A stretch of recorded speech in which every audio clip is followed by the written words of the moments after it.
Les podcasts du Figaro.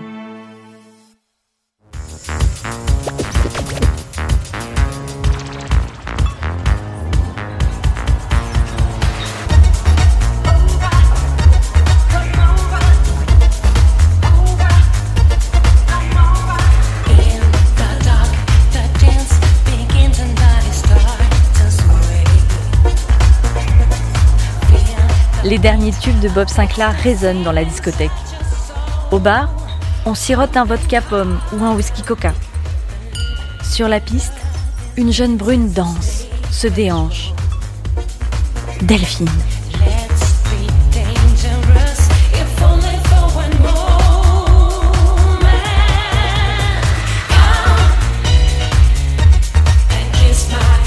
Ce soir, c'est la première fois qu'elle revoit Cédric. Un apprenti peintre rencontré cet été, à l'anniversaire d'une amie.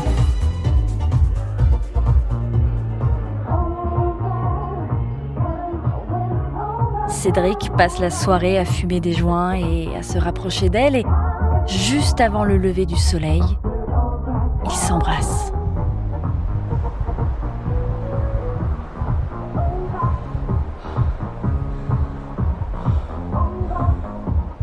Cette nuit-là, Delphine est loin d'imaginer les conséquences de ce baiser, loin d'imaginer qu'il sera le catalyseur de sa disparition.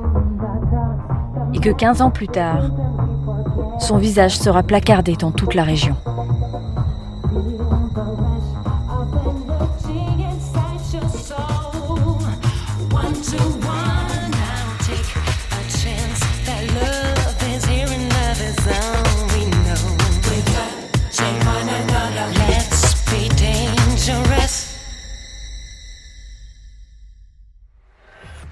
Enquête ouverte pour enlèvement et séquestration. Delphine Jubilard. Delphine Jubilard. La gendarmerie du Tarn a lancé hier soir un appel à la mobilisation. Delphine Jubilard. Toujours aucune trace de l'infirmière de 33 ans. Demain, donc, une battue est organisée. Il y a des gens qui arrivent de partout, de Paris, de partout, et ils viennent. Delphine Jubilard. Une disparition qui ne saurait être considérée comme volontaire. Delphine Jubilard. Qu'est-ce qui a pu t'arriver cette nuit-là ? Cédric Jubilard va être jugé. Non, elle m'a dit, donc j'ai pété les plombs, je m'en suis débarrassé. Cherchez dans Gagnac, je sais pas ce que vous allez chercher. On a été 5000. Monsieur Jubilard, avec son avocat, conteste. C'est une enquête qui a été menée avec le préalable que Cédric Jubilard était certainement le coupable. L'enquête dans la disparition de Delphine Jubilard se poursuit.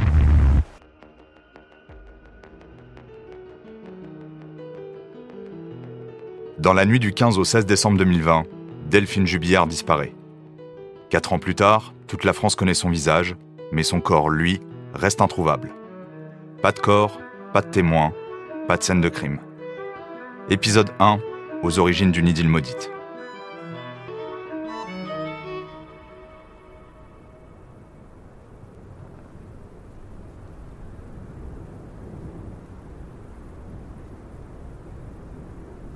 Cagnac-les-Mines, département du Tarn, 16 décembre 2020.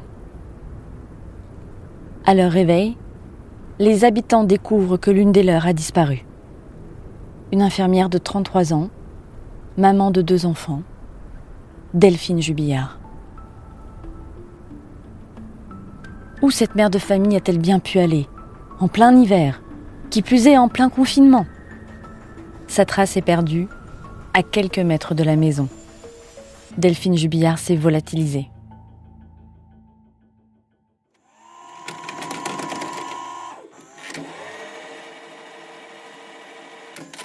Quand elle rencontre celui qui deviendra son mari, Delphine est encore lycéenne, elle a 17 ans.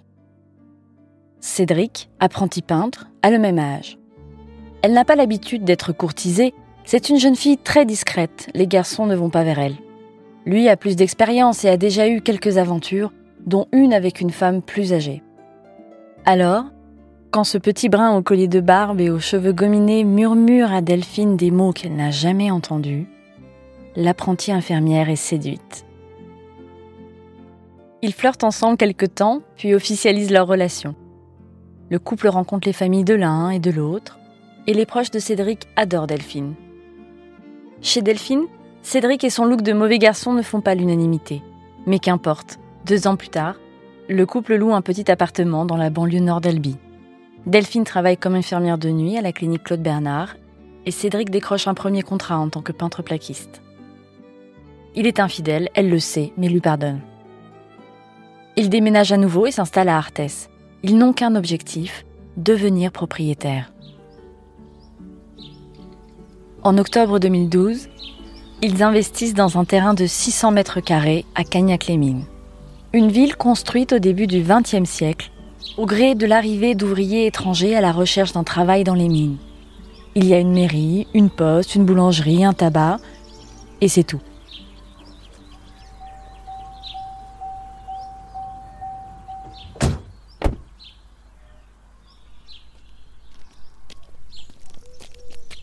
Pour resituer, donc avec Margot Danemar, nous sommes partis enquêter sur l'affaire Jubilard au printemps.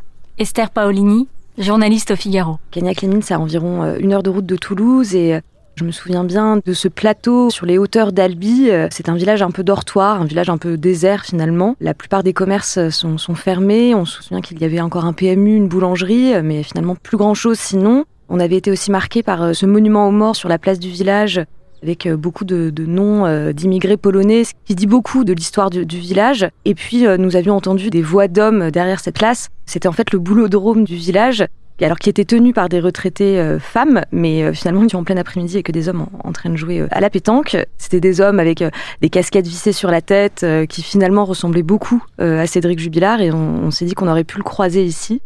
Et on se souvient de ce regard qui s'était posé sur nous, car eux avaient évidemment bien compris qu'on n'était pas du tout du coin. Leur terrain est entouré de maisons contemporaines avec jardin, piscine et trampoline. Avec Margot, nous garons notre voiture en haut de la rue Yves-Montand. Et là, on a face à nous une série de pavillons très bien entretenus, assez modernes, des parterres de fleurs soignés.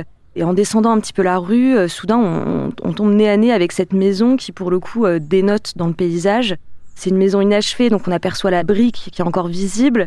Le jardin est complètement laissé à l'abandon.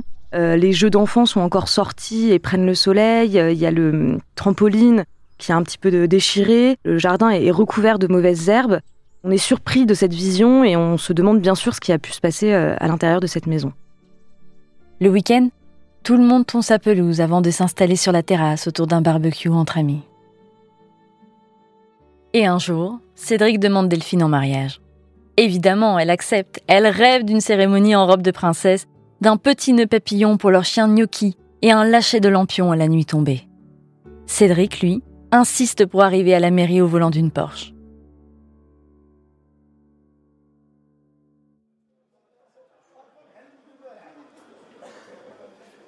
« 22 juin 2013. Tersac, département du Tarn. Les futurs mariés font leur apparition en brouette. Tout le monde est hilar. Delphine a une robe bustier blanche qui met en valeur sa taille fine, un collier de perles et un fin bandeau vert dans les cheveux. Cédric a enfilé un 3 pièces couleur crème. À la sortie de la mairie, les invités les félicitent. Ils ont tous été triés sur le volet par le couple. Enfin, surtout par Cédric. Il a refusé que Mélanie, l'une des plus proches cousines de Delphine, soit sa témoin. Il ne s'entend pas avec elle. C'est un mariage en petit comité. Officiellement, à cause de quelques conflits et désaccords familiaux. Officieusement, pour économiser pour le voyage de noces. 15 000 € pour 9 jours aux Maldives et 3 à Dubaï. Quelques mois plus tard, Delphine tombe enceinte et accouche d'un petit garçon, Louis, en septembre 2014. Les premières années, la vie à Cagnac est paisible, entre balades avec les chiens au lac de Homps, matchs de rugby et parties de pêche entre père et fils. Louis devient le chouchou des voisines. Il jardine souvent avec l'une d'elles. Il la surnomme Mamie Olga. Delphine est très présente sur les réseaux sociaux. Dès qu'il y avait de la musique, Delph, c'est vraiment celle qui va se mettre à chanter, à danser, à être à l'aise de suite, à s'amuser. Elle affiche une vie de famille heureuse et unie. Sur Snapchat, elle partage des recettes de cuisine, prépare des brunchs, hamburgers, tartes et se filme en train de faire la fête avec ses amis.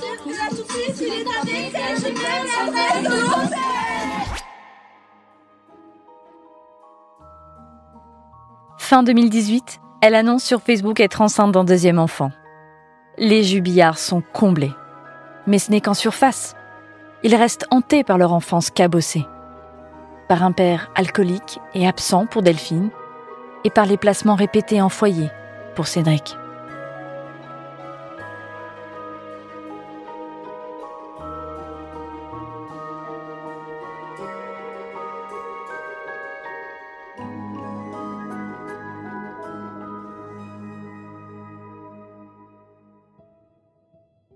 C'était l'affaire Jubillard, aux origines d'une idylle maudite.